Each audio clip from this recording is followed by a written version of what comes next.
ఏపీలో ఎలక్ట్రికల్ వాహనాల వినియోగం విక్రయాలు జోరందుకున్నాయి. 2024-25 ఆర్థిక సంవత్సరంతో పోలిస్తే కొనుగోళ్లలో 2025-26లో 36.15% వృద్ధి నమోదు కాగా ప్రస్తుత ఆర్థిక సంవత్సరం మొదటి 2 నెలల్లోనే అసాధారణ స్థాయిలో 20,000 ఈవీల అమ్మకాలు జరిగినట్లు వాహన డీలర్లు చెబుతున్నారు.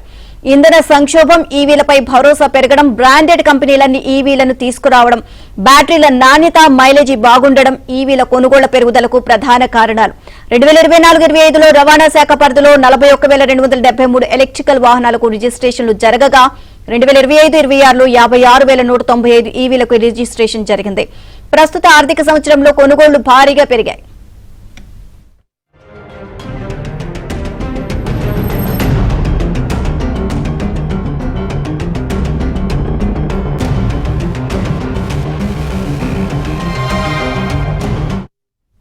కూటమి ప్రభుత్వం ఈవీ వాహనాలకు పన్ను రాయితీలు కల్పిస్తుంది. దీంతో వాహన రేంజ్ను బట్టి 5,000 నుంచి 10,000 వరకు భారం తగ్గుతుంది. అలాగే కేంద్ర ప్రభుత్వం కూడా 5,000 సబ్సిడీ ఇస్తుంది. రాష్ట్ర ప్రభుత్వం ఈవీ ఛార్జింగ్ స్టేషన్లకు అధిక ప్రాధాన్యత ఇస్తుంది. అన్ని పెట్రోల్ బంకుల్లోనూ ఈవీ ఛార్జింగ్ స్టేషన్ ఏర్పాటు దిశగా అడుగులు పడుతున్నాయి. ప్రజలు ఈవీల వైపు మొగ్గు చూపడానికి కేంద్ర రాష్ట్ర ప్రభుత్వాల ప్రోత్సాహం కూడా దోహదపడుతోంది.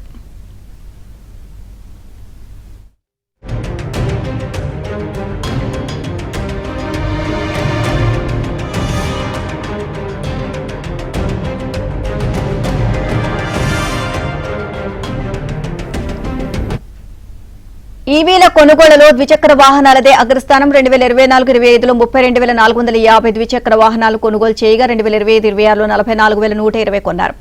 ఏడాదిలో 11,670 ద్విచక్ర వాహనాల విక్రయాలు పెరిగాయి. 35.96% వృద్ధి నమోదైంది. ఇక ఈవీ అమ్మకాలలో కార్లు ద్వితీయ స్థానంలో నిలిచాయి. 2024-25లో 4,125 కార్లను కొనుగోలు చేయగా 2025-26లో 5,680 కార్ల విక్రయాలు జరిగాయి.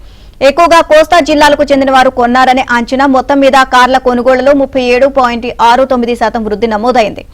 3 చక్రాల ప్యాసింజర్, గూడ్స్ వాహనాలు, ఈ సైకిళ్లు, బస్సుల కొనుగోలు సంఖ్య కూడా పెరిగింది.